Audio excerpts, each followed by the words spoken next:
in the early or the late 19th century, there was an event in Chinese history called the Opium Wars. And again, historians are very uncreative in naming things. This war was fought over opium.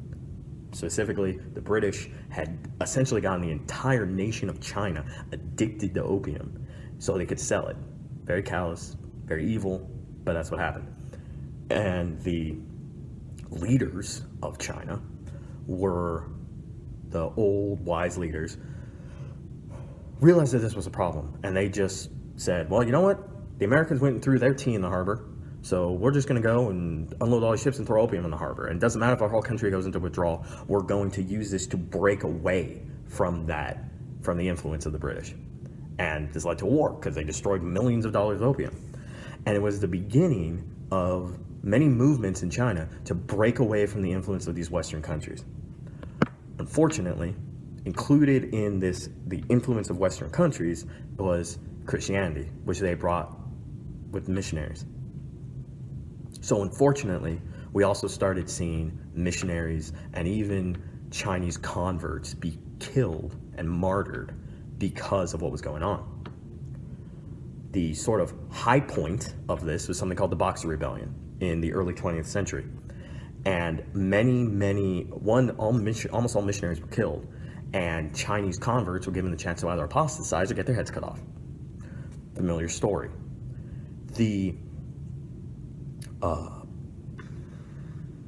So one of these was a doctor named Zhai Jiang, whose baptismal name was Mark, had at one point during his practice accidentally become addicted to opium, which was used to treat pretty much everything. I mean, we still have this problem now. The opioid crisis that you might hear about talked in the news is caused by opiates, which is the same kind of medicine. So Mark, as he was called, becomes addicted, and he realizes that this is sin, this is a bad thing. So he goes and he confesses it, and he gets his absolution. And he comes back the next week and he confesses the same thing, he gets his absolution.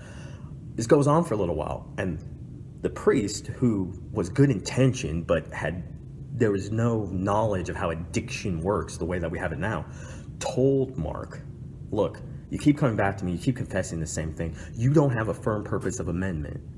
Now, the Catechism says that a firm purpose of amendment is absolutely necessary to be absolved.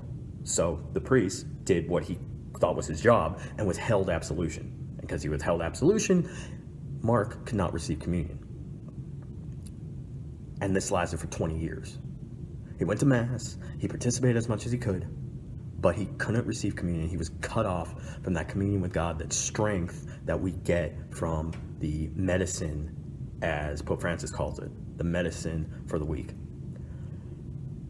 Boxer Rebellion rolls around, all these Catholics are arrested and rounded up, and everyone is thinking, oh my gosh, Mark's, he's gonna be the first one to go. I mean, he can't even go without a fix for a few days. Like, he's gonna go withdrawn there, and they're gonna offer him something, and he's gonna fall. He's gonna be the first one to go.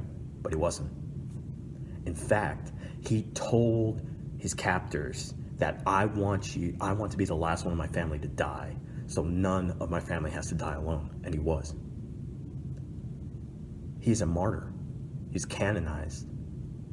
Not only was he an opium addict at the time of his death, not a recovering opium addict, not a former opium addict, but he was addicted, and when he died, in spite of that weakness, he was given the grace and the strength to endure martyrdom, and he's a saint of the church, even though he had not been able to receive our Lord in the Blessed Sacrament for 20 years. If that's not an inspiring story about beating addiction and fighting through it, and the grace that can come out of that struggle, I don't know what is. Now, obviously, I'm not saying that addiction to stimulation and the electronics and the internet is nearly as bad as an opium addiction, but think about it. Think about if a bunch of us were arrested, ISIS shows up here and rounds us all up and says, all you Catholics, you know what? We're going to wait you out. So we're just going to lock you in this room. You're not going to have any electronics. You're not going to have any sort of stimulation. You get back if you deny Christ. We say, oh man, that would never happen. But can we honestly say that? If you can go days without that connection, days without that stimulation, that's what he did to something much more addictive and much harder. The grace of God is strong enough for anything. So I encourage you, brothers and sisters, if what I'm saying has struck some sort of nerve, if you're thinking, man, he's talking about I do have a problem, especially if you got a problem with porn, start praying. Start praying for the intercession of the saints. Start praying to the Blessed Virgin Mary, St. Michael, to beat that thing away. And ask yourself, it's time that we take to reflect, okay, maybe I'm not addicted, but maybe I spend too much time. How can I cut that back? How can I make that as a sacrifice, something to offer to God? How can I cleanse my life of noise in order to better hear the voice of God?